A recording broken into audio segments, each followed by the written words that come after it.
Okay, today we are going to um, we're going to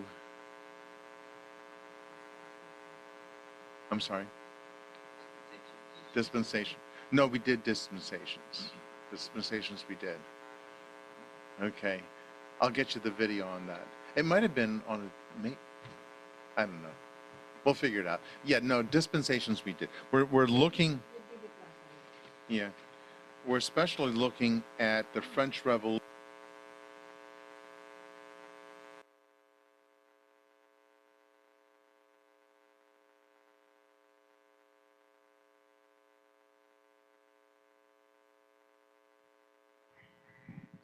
I think one of the things to note about the French Revolution when you compare it to the American Revolution is that in France, as with most of Europe, the church was considered part of the government there. So they were rebelling against leadership that was in existence that was said to be oppressing them. So that's why they wanted to throw off the yoke of government as well as the church because they were both kind of intertwined. The other thing is that when we talk about equality of outcome, you know, the founding fathers knew that there was no such thing as equality of outcome. There's just not. Two people can work equally hard and get different outcomes. But what they were striving for was equality of opportunity. And then, if everybody has the same opportunity, at least there could be equality of outcome, but at least the possibility there. But as I was explaining to my class the other day, um, we equality is not possible, and it's not even right in a lot of situations. If two people don't do the same amount of work, you don't pay them the same amount of money. But what we do strive for is fairness. We want to be fair, but equality is not always fair. And I even gave the example, like, suppose somebody works hard in a company for 10 years and then I just joined the company fresh. Should I make the same amount of money as that person who's been working there for 10 years with the experience in the company? In general, the answer is going to be no, unless I've got the same amount of experience from another place and they're trying to hire me. But equality is not always the right thing.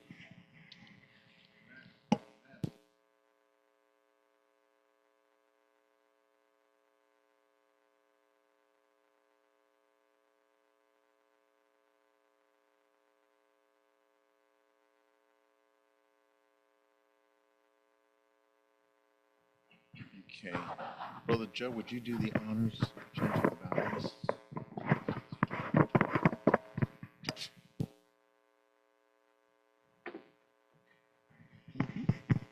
And the kids get it. They understand these concepts. I get a few concepts in talking about this kind of thing, and they recognize that communism is just flat out wrong. Now, yes,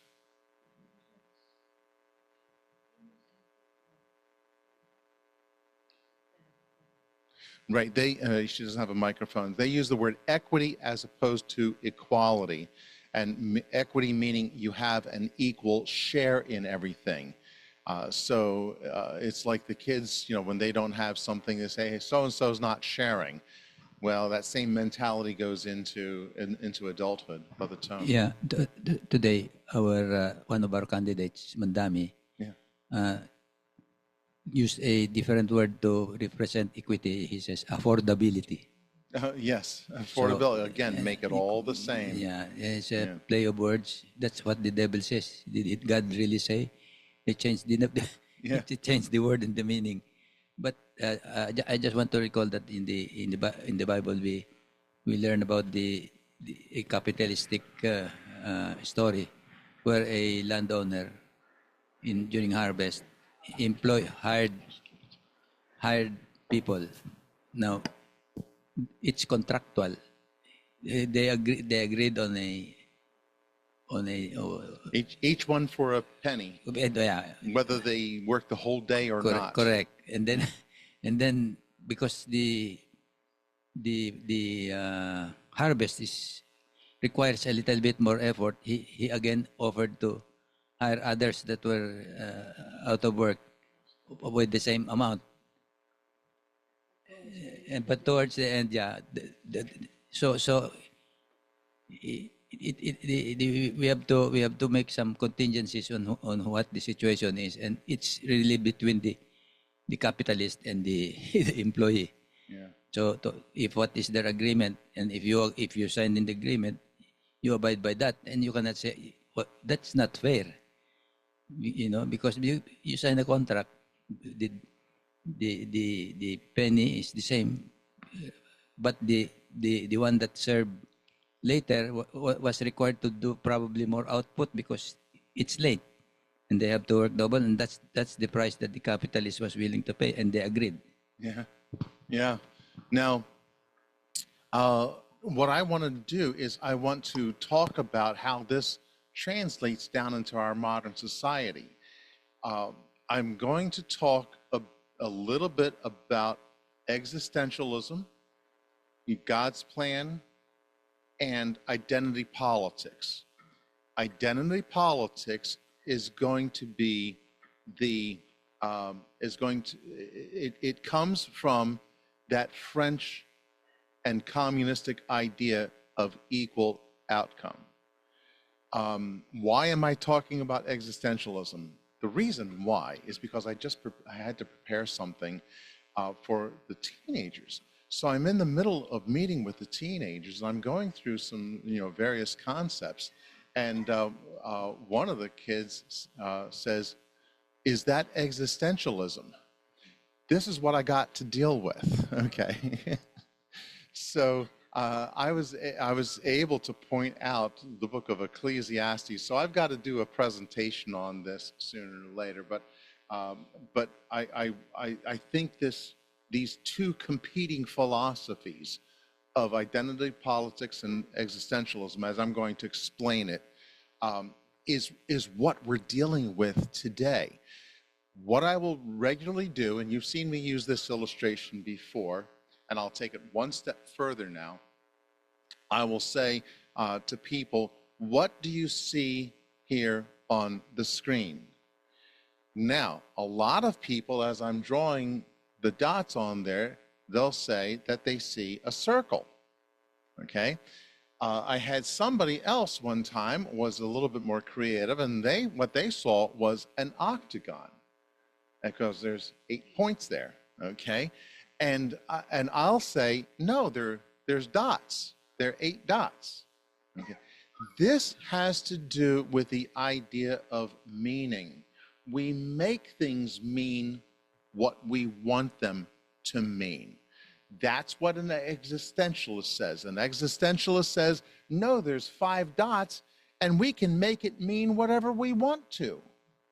And that's not a bad thing, because the existentialist says there's no meaning in the world. They look at history and they say, just a bunch of events. They don't see God's sovereign hand working through all of history and the pattern that's before them. They just say, well, somebody had an uprising and they were fighting over food or something like that. And they don't see that there's a great connection there.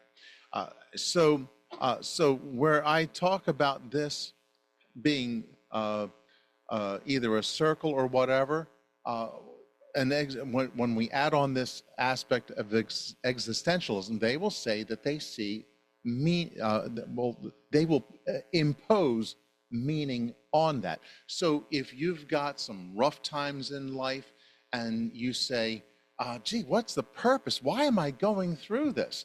And existentialists will say, it's just accidents that are happening. As a Christian, we say, what is God's will? What is God leading me to? Is God leading me to talk to somebody? Is God putting me in a position where I need to meet up with somebody that I wouldn't have met up with ordinarily? Is there some kind of sin in my life? Is there some kind of problem? And so that's what a Christian will say. Well,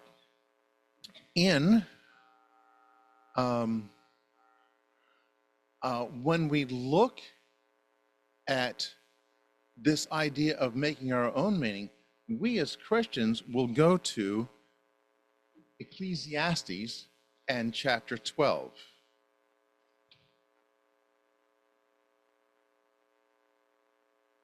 And let me get there.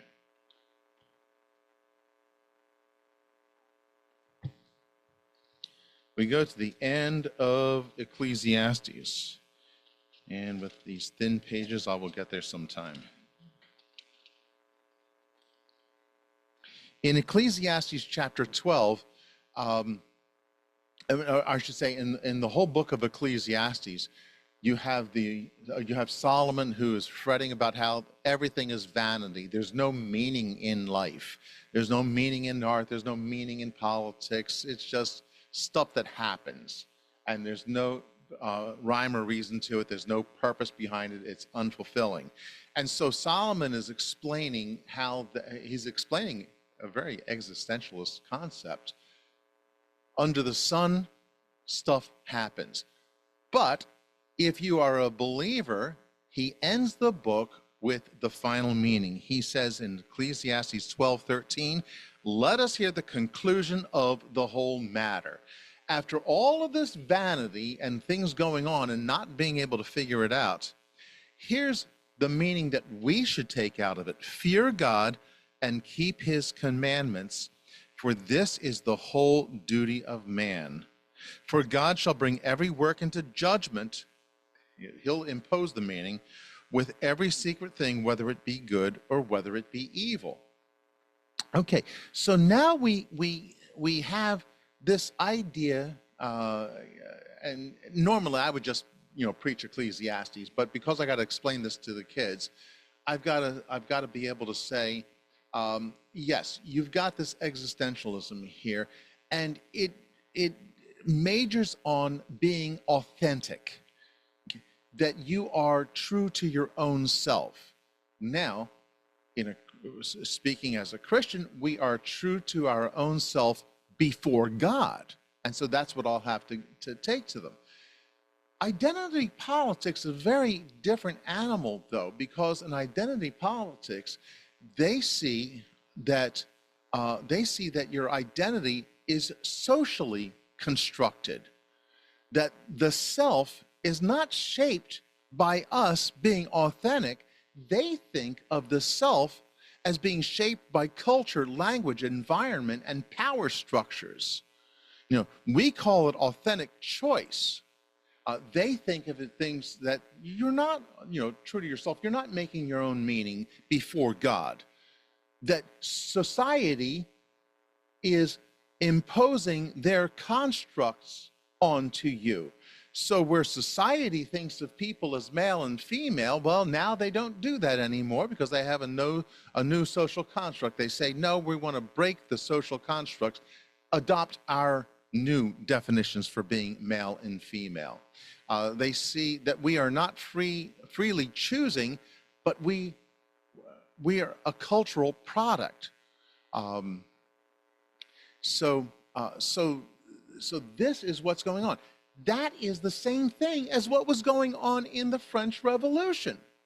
They were rebelling against God, and they were saying, well, we as a society, we're going to make everybody equal. And it kind of reminds me of, and I should have found this commercial, Is Next Beachwear. It's an old Wendy's commercial, and they're trying to demonstrate that Wendy's is more individualistic and they will tailor food for you.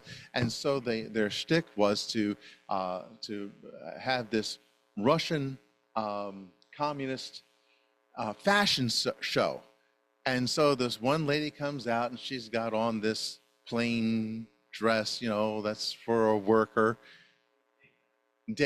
And she's got the cap, on her head, and she comes out and they say, Is Next Daywear, and she comes out like that, and then she goes back in on the fashion walk there, and then the next thing is Next Evening Wear. So the same one comes out in the same dress, same headgear, with a flashlight, okay, like a security guard. And then, you know, she goes back in, and then they're given the Wendy's commercial, how they're individualistic, and then they bring her out again. Is next um, beachwear. Well, she's got a big beach ball. The dress is the same, okay, and that's the mentality of communism, and that's what we're up against today. So the French Revolution, when we talk about the Enlightenment as exercised in France, it meant going totally secular, being going by reason. They had the cult of reason. That's what they called it, the cult of reason, to replace worship. As a result of this, we're going down to page 248. I've already talked about rationalism and making reason so prevalent. We come down to where they had, where this cult of reason elevated science above the way it should be. And this is the introduction to our video now in just a moment. Paragraph 735 says, the exaltation of science, coupled with modern science that had not even scratched the surface of data in nature, resulted in a hasty rush to reconcile scientific knowledge with the Bible. In other words, they had a lot of bad science and they didn't know it. Science was really just getting ready to flourish, and technology was supposed to take off. And so you had a bunch of preachers who said, they're discovering some fossils. Well, we better try to adapt the Bible. Instead of taking God at his word, let's try to make the Bible fit science. Bad idea. And so they started introducing other concepts, because they said, well, according to science, you know, the earth's been around for millions of years. Well, I don't see that in the Bible. Well, how about if I reinterpret Genesis to include that? So in an attempt to avoid appearing unscientific, church leaders scrambled to concoct theories that would make the Bible conform to evolutionary ideas. Well, we have discovered so much more. And somebody that I think is so very well spoken on this issue is James Tour. I love James Tour. James Tour is actually a real scientist. He is a scientist who has published all the papers that scientists publish. He actually works with chemistry and makes products that we need. And he's like a major figure in the world, both scientifically and otherwise. James Tour, he had gotten saved at 18, and you'll hear that in the video. He gotten saved at 18. He was Jewish. He did not get saved because he looked at the messianic claims. He got saved because he was a guilty sinner, and he felt guilty before God, and that drove him to the solution, which was to have Jesus Christ. But over the course of time, he has gotten involved in debates, and in his explanation of what he has experienced, he's going to talk about how science is overrated and that scientists are overrated. I'm going to let him speak for himself. Now, you're going to find, I think, at certain points, and by the way, I sent the link for this video for those who are at home, because it's easier to watch. It's easier to watch when you're not watching a video of a video. So this link, you know, I'll make it available to you if you like. Maybe if I remember, I'll put it on the update when it goes out. So you might find some of the scientific jargon a little, you might feel like you're losing a little bit, but James Tour puts things in such easy terms that he'll make a bunch of the scientific jargon understandable. So let him speak for himself. And what we're looking for in this is to realize that that those who worship reason are very unreasonable. They're very irrational. And we need to turn to God. So let me play this, and we will see how it goes.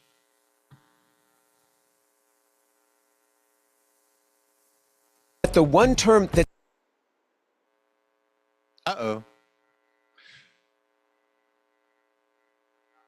But the one term that's allowed at all levels in the university, from the administration all the way on to down to the undergraduates, is he or she is a creationist.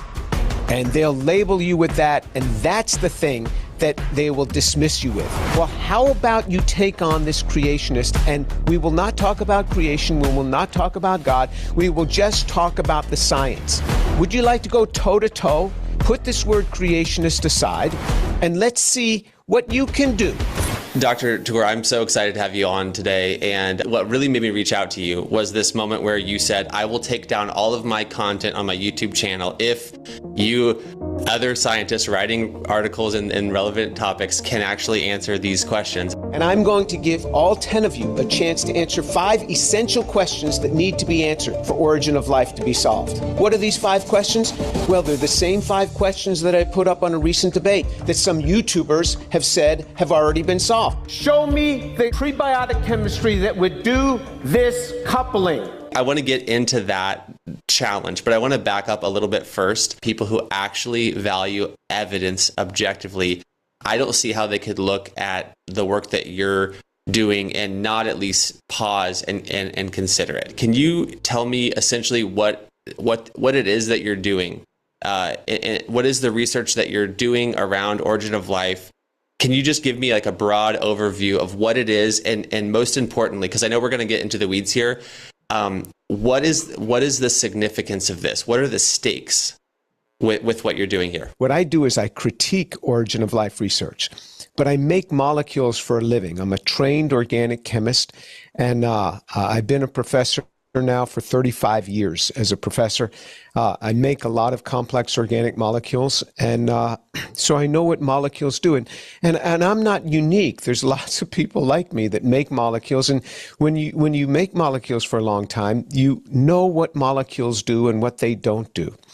And you know what kinds of conditions would allow them to proceed in certain directions. You know what happens to molecules when there's mixtures of them. It's very different than working with pure compounds when you have mixtures. And so we work very hard to get them pure. Biology, on the other hand, is very good at dealing with mixtures because it has selective things that can pick out the molecules it wants.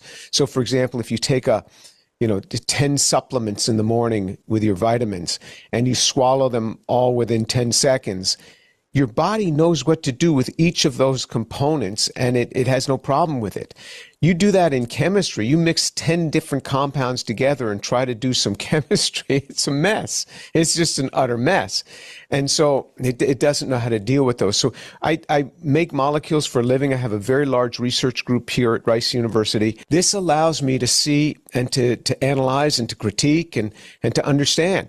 And so when I don't understand something, I don't think anybody else understands it when it's within the area of organic chemistry. If I can't understand it, and I don't think anybody else can understand it, and if that person can't explain it to me, they don't understand it either. So that's a fantastic overview, and that kind of leads into, I think, the second part of my original question, which is, I think what I'm getting at with this is like, why are you controversial? What are you getting yourself into that's causing this backlash or this controversy? Can you kind of explain that aspect of things? Yeah, I'm normally a person that avoids controversy. I just don't like controversy. I'd rather not even speak and walk away and just go on with my life. But for one thing, I became a believer in Jesus Christ at the age of 18.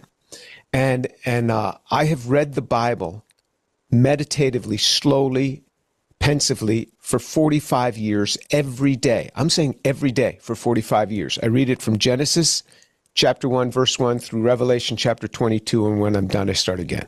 And so that immediately is going to cause a controversy. And especially being in a field of science, a lot of people disagree with some of the feelings that I have and the thoughts that I have, but I'm very vocal with that. So that was controversy number one. Number two then became making comments known about origin of life that I just don't understand it. And I saw a presentation on carbohydrates a few years, probably 5 or 6 years ago, and I walked out of there and I had just seen the complexity of carbohydrates, which are sugars, sometimes called saccharides. Saccharides, carbohydrates, sugars, it's all the same word. It's all the same material. And so the complexity, and I thought, my goodness, this is so much more complex than what we're led to believe and to think that we understand this. So I thought that I'd actually, it was a friend of mine, David Berlinski, said, Jim, why don't you write an article on this, of how you don't see how these things could have evolved this way? And so as I started looking into it, I started trying to track back evolution to the beginning. And that brought me into the area of origin of life. How did this whole thing start? I didn't even really know what the claims on the table were. And so I asked colleagues, and they gave me some references, and I started to read about this, and I said, this can't work. This just doesn't work. This chemistry that's being proposed, the chemistry itself screams out that life could not have started this way. And so I wrote an article on that, and that's what kicked the whole thing off. And it's been a whirlwind ever since.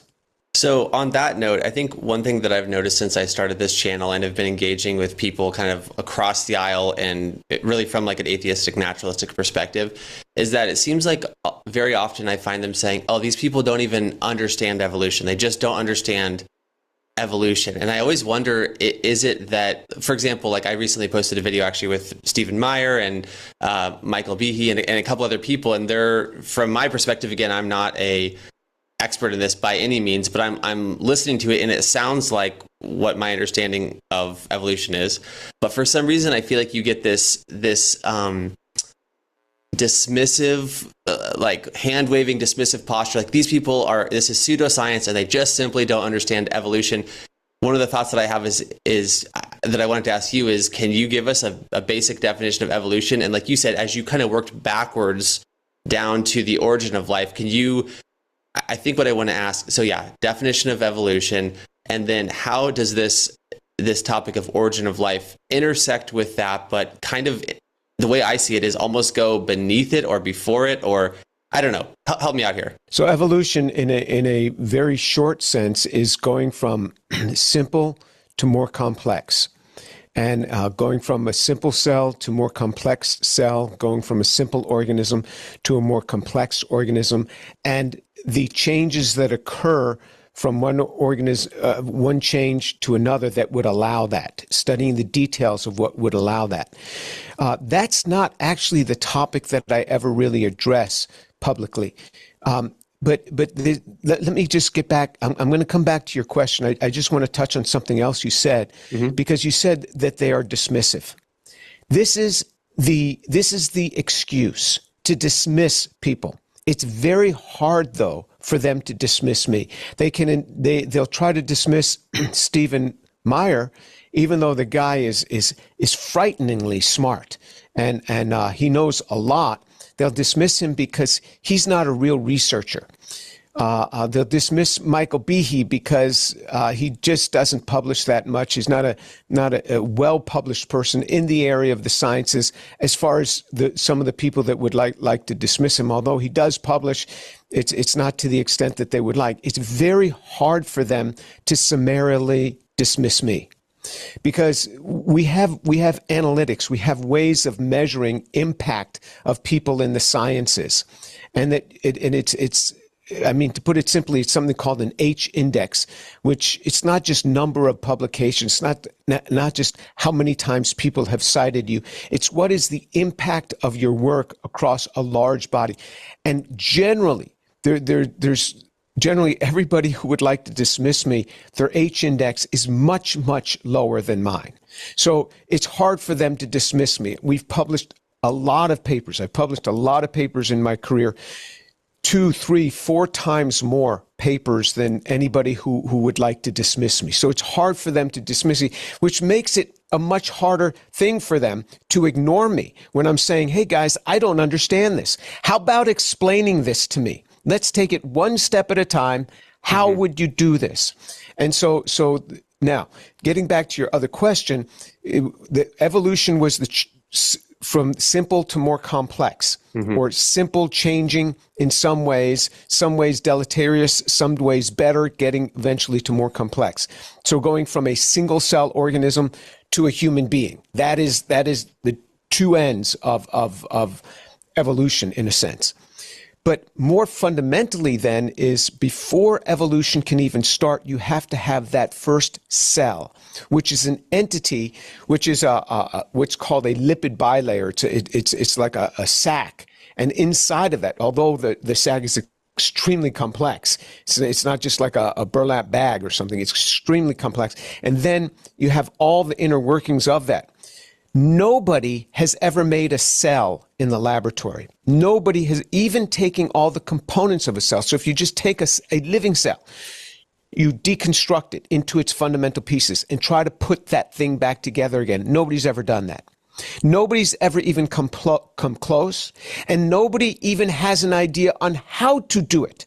And every year, that target of making a cell becomes more complex, not because the cell has changed, but because we realize more and more the complexity with that that's in a cell. It used to be thought that that's just a blob of protoplasm, but it's not that at all. It's a whole hierarchical system of operation of molecules working together. So nobody knows how to even take the basic constituents and put that together. Well, how about making the basic constituents in a way that an early Earth would have had to make it? This gets back to the origin of life. How do you make those basic constituents? Nobody knows. And so the building blocks of the building blocks, people have some certain ideas, and it's rough. The chemistry is very, very hard. And they'll use modern techniques, and they'll try to insert themselves. They'll use what's called relay synthesis to try to ease the problem. All these things that an early Earth never would have been able to deal with. And then once they get these basic raw building blocks of say, a sugar, an amino acid, and a nucleotide, now you've got to hook those things together. You have to make strings of them. Nobody knows how to do that. That's in fact the basis behind my challenge. Nobody knows how to make those strings. And because you have to make those to get your basic building blocks of a cell. Nobody can even make those yet. And then there's a much bigger inherent problem, which is you need the informational code. It's like if you had a computer, but you had no software. Where is the software that's going to run these things? Nobody understands where the code is that encodes this thing. So these are all the problems with origin of life. And I'm just here pointing out the obvious. Truly, I'm pointing out the obvious. It's not like, wow, Jim Tour sees something that nobody else sees. No, I see what everybody else sees. Every other synthetic chemist, every other organic chemist sees every problem that I see. It's just that before I started studying in this area, I took it for granted what these guys said. You know, they would say all sorts of things, and you take things for granted because you think they understand. But then when you look in it, you see that this is a house of cards. And when I point it out, even my colleagues who are not in this area, they'll see what I have to say. They go, yeah. Are you the only one saying this? Are you the only one speaking up? And you say, well, why don't bunches of people speak up with me? Because they don't want to happen to them what's happened to me. Because you undergo a lot of attack as a result of this. But as I've said before, I've already thrown my hat into this ring, and I can't back out now. So this is interesting because I think that at this point in the conversation is where I anticipate that the people are going to start talking about God of the gaps. And that, speaking of this idea of a label that allows for dismissal, I think that phrase is like the ultimate cudgel to simply say, that's just James Tour with good old-fashioned God of the gaps yet again. So I have a few thoughts on this, but I want to hear, how would you respond if, for example, we were in a debate here? I'm playing a little devil's advocate, and I just said, just because we don't understand it yet you can't fill God into that. It all goes back to Darwin. So how would you respond to that? Okay. Well, first of all, Darwin never touched origin of life. It was a mystery to him. He went from the first cell onward. So I never mentioned God in any of my conversations on origin of life, ever. I never mentioned God. But they always mention God. Where did God come from? I've been discussing science. Why did you pull out this God card? I didn't touch God. We don't need God to explain this. The science itself screams out, this could not have happened that way. How about we leave God out of the argument? All right, let's leave God out of the argument. I won't mention God. You don't mention God. I just don't understand. Or the other term they'll use is he's a creationist. That is the last term that can be used in the university to belittle somebody. That's the last term. You can't name their religion anymore. You can't say, oh, he's a Jew. Oh, you can't do that anymore. You can't say, oh, they're just of this other race, or they're just of that nationality. No, you'll be canceled for that. But the one term that's allowed at all levels in the university, from the administration all the way on down to the undergraduates, is he or she is a creationist. And they'll label you with that, and that's the thing that they will dismiss you with. They're a creationist. Or they will say, yeah, he's speaking or she's speaking God of the gaps. You've never mentioned God. And so that's the term that they continue to use. Well, how about you take on this creationist, and we will not talk about creation, we will not talk about God, we will just talk about the science. Would you like to go toe-to-toe? And we'll just do that. We'll just do that. Put this word creationist aside, and let's see what you can do. Let's see the damage you can do to this creationist when we're talking pure science. You want to go toe-to-toe and speak to this creationist? No, they don't want to do that. They just want to label as a creationist and run away. This is the common way. Label him as a creationist and run away. So this is perfect, because this kind of gets right down to the challenge that you've recently put out, where you're basically saying put up or shut up. And I love it. I watched another video of you where you said you came locked and loaded. And I think that's a perfect phrase to describe what I kind of see in your mentality. You're coming with something that you want to show the world. And so can you go into that a little bit and describe what are the sort of sacred cows that you're coming against? What are the things that the big questions that you're asking them to answer that what to me it seems like it is assumed in academia, it is assumed in the general public that all of these questions have been answered. Here you are saying, answer them. What are these questions? Okay, so so first of all, the way this happened was a YouTuber started criticizing one of my lectures, and it was elucidating the name of his video was Elucidating the Agenda of James Tour. So it wasn't merely going after the science. There was no addressing of the science. It was going after me as a person. And so I came out with a 14-part series to explain origin of life. It took me a long time to put that thing together.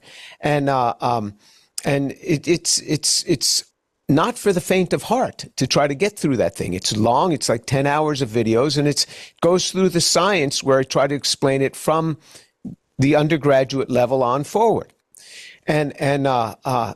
So then when I explained it, and so then it's taken off from there. So the challenge is instead of addressing YouTubers who just do not understand, they just don't understand. They don't have the capability to understand the problems that they're talking about. Say, okay, let me address the PhDs here. Let me address the professors who actually publish in this area. Let me say, okay, I've critiqued some of your work, and I've said why this isn't really prebiotically relevant.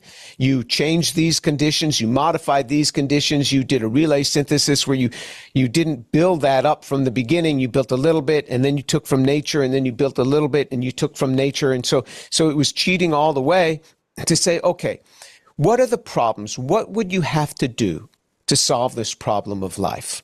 what would you have to do? So there's 4 classes of compounds.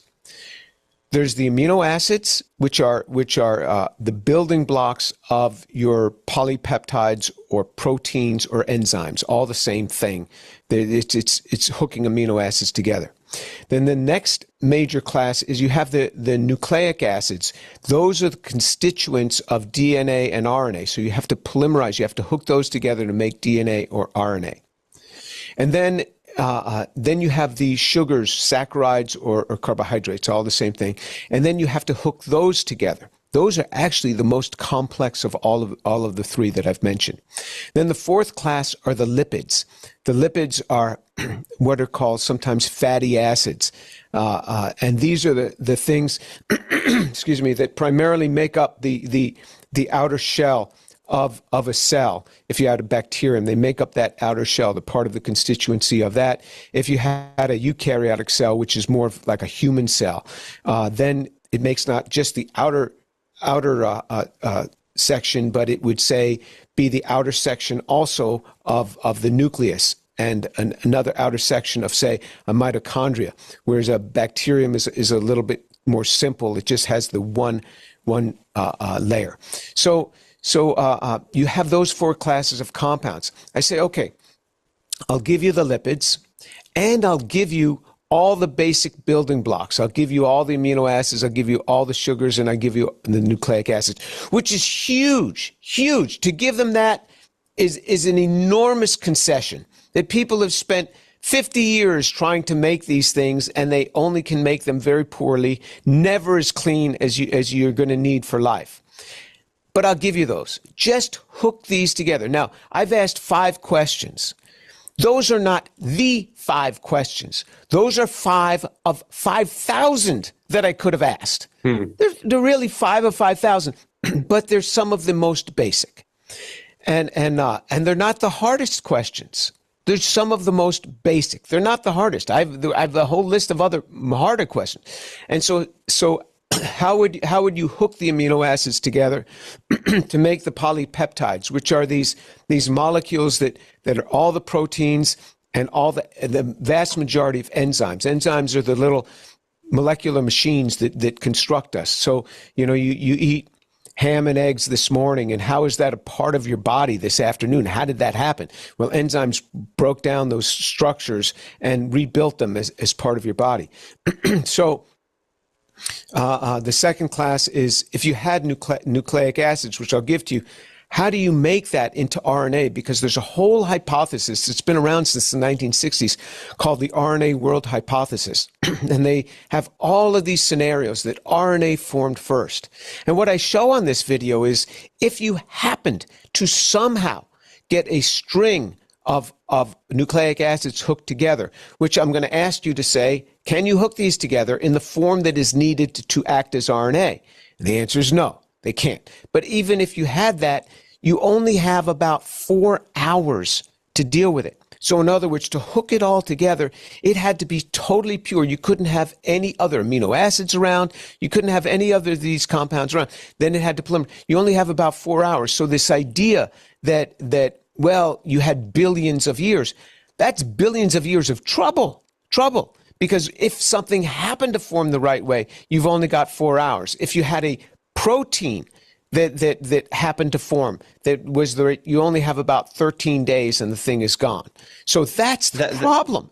Can we zoom in, or can we just highlight that for a second? Because I think that is very, very important, because, and this is something I was going to say a second ago, but as much as people that believe in God are accused of God of the gaps, if you say anything related to complexity, I've been like mulling over this alternative way of labeling something, which is like time of the gaps. It's just insert time into any gap, and then therefore it explains everything. And it just is like, we don't know this yet, but there's a future knowledge coming. Just give it enough time, and then we'll be able to solve this. And it seems to me like a way of sidestepping what is facing us in terms of the scientific research.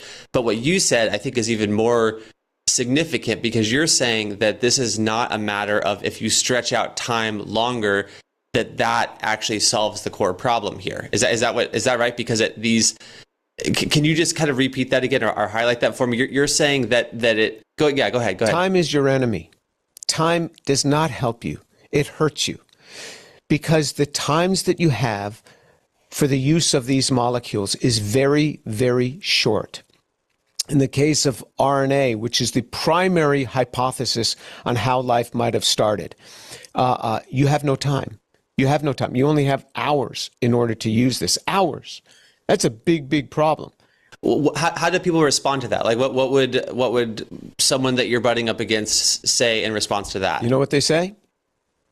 Nothing. Nothing. They have no response to that. You'll hear people. Recently, I heard a talk by Jack Sostek in, I think it was 2020, 2021, something. He did a talk at the University of Chicago, and it was a virtual talk during the COVID period. And one of the geologists said, we really don't have to have catalysis or anything because we have so much time. And Jack, who's an expert, and he's a Nobel Prize winner, and he's an expert in RNA. He said, actually, we don't have much time. You have to have chemistry that's faster than the degradative chemistry. And so you really don't have much time. But he didn't park there and show and talk about the extent of how little time you have. You have on the order of hours. If you make a compound, if I make a compound in my laboratory and I have only a few hours to get it on to the next step, I am working very, very hard to try to cool that down, to try to stabilize it, to try to get it on in the next step. Hours is a very short amount of time. Now you think on a mindless earlier. So this whole argument of time is absolutely right. It is time of the gaps. They will insert time in their gaps and say time took care of this. And my argument is no, time doesn't take care of this. Time actually hurts you. So you want to claim this thing of time, it hurts you. So that's what we're talking about with that. And then the sugars are the hardest class of compounds. You think, oh, sugars are easy. Sugars are the hardest class because sugars have all these different tentacles and it can hook up to any one of these points. And if it hooks up to the wrong point, that's the wrong attachment point. And every disorder, every biological disorder can be traced back to also a disorder within the carbohydrates. So it's really fundamental to get that coupling right. Nobody knows how to do that. Nobody knows. There's people that throw out this idea, well, it's not RNA first, it's metabolism first. All right, you have metabolism, so you get a bunch of little molecules. Now what happens? You just say, now what happens? So Brandon, what they do is they don't confront to address me on this. They just don't answer. People say, well, why don't you publish papers saying that? Well, absolutely I have. I have published 5 papers in the field. They ignore them. Clemens Reichert, they ignored him. He says you can't have all this human interaction. He published this paper, I think it was 2018, Nature Communications. So they just keep ignoring all of these signs when people throw up roadblocks. And I'm not the first one to point out these problems, not at all. People have been writing books about this since the 1980s. Shapiro has been writing books about this. Carn Smith wrote books about this, and they are utterly ignored. So you say, what do people do? And then the general public is totally clueless on this and misled because the general public, surveys have been taken, 2/3 of the general public believes that scientists have created life in the laboratory. Okay. I was waiting for the other guy to appear. This is a good break point. We'll figure out whether we'll show the rest of the video the next time, but we're about out of time for right now. One of the big takeaway from this is that from as much as you could understand, let me poll everybody. How many people understood a good bit of this? Okay, that's good.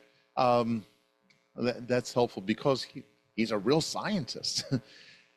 The takeaway from this is to show that in history, from the time of the Enlightenment, when people were worshiping reason, they were not just using reason. Reason is good to use. When they were worshiping reason, that's what it comes down to today.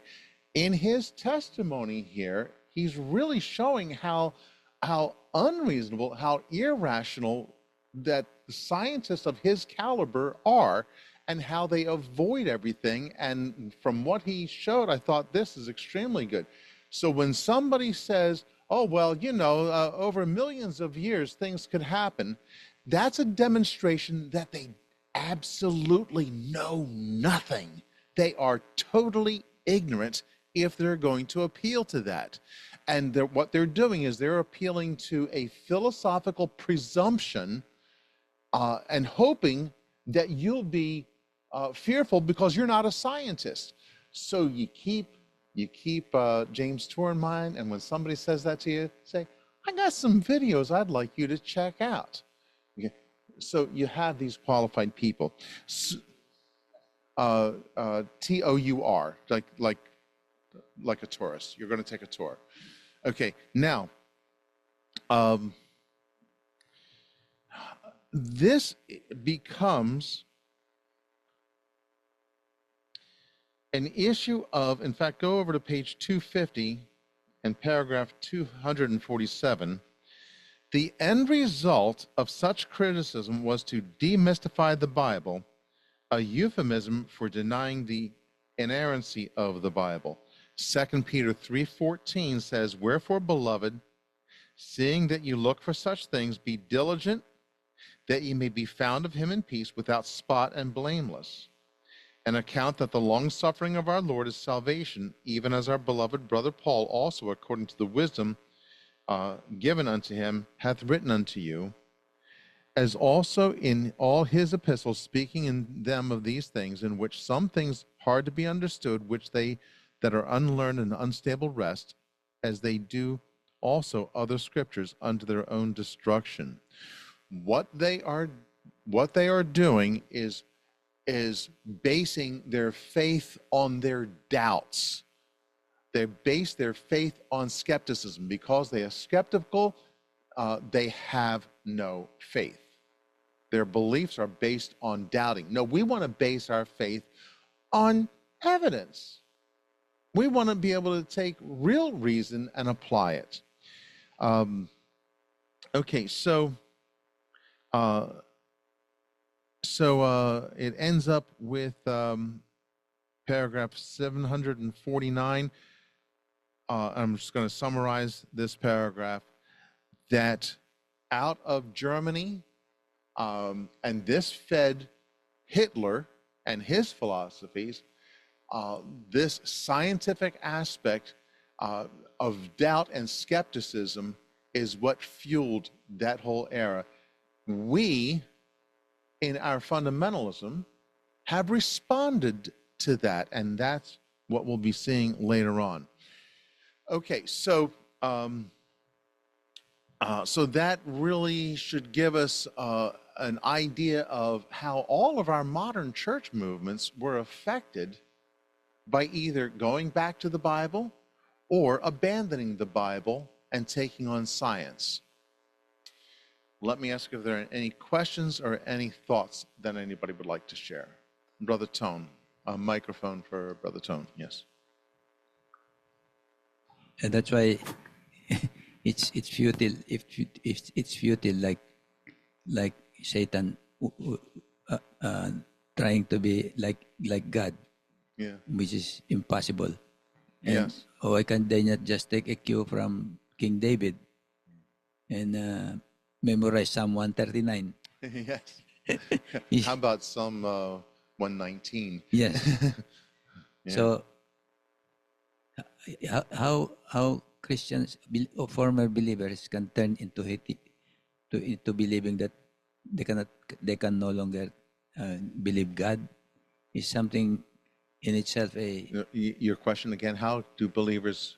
How do believers come to a point where they will turn their back on God and forget that what they're seeking is really found only in God? Well, I think it's because people think that they look smart if they start complaining and being skeptical.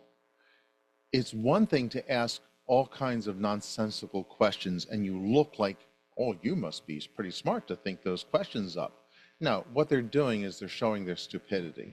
Yeah, it's just like Speaker Johnson during one of their debates. It took he told the Congress and the public who's hearing that it took Jeffries, who claims to be smart, more than 8 hours to justify a lie. Yeah. But Oh, yeah. and then Mark said it will only take me 20 minutes to tell you the truth. Oh, yes. People are known for their much speaking, and you've got to work harder if you're justifying a lie.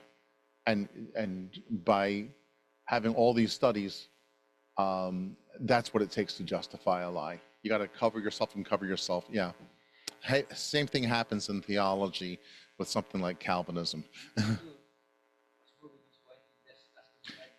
Yes, yes. And they were essential questions. Yeah. You don't, these chemical processes in a lab, you only get 4 hours. Out in nature, you don't have lab conditions. So, so you can add on all the millions of years you want to. You only get 4 hours.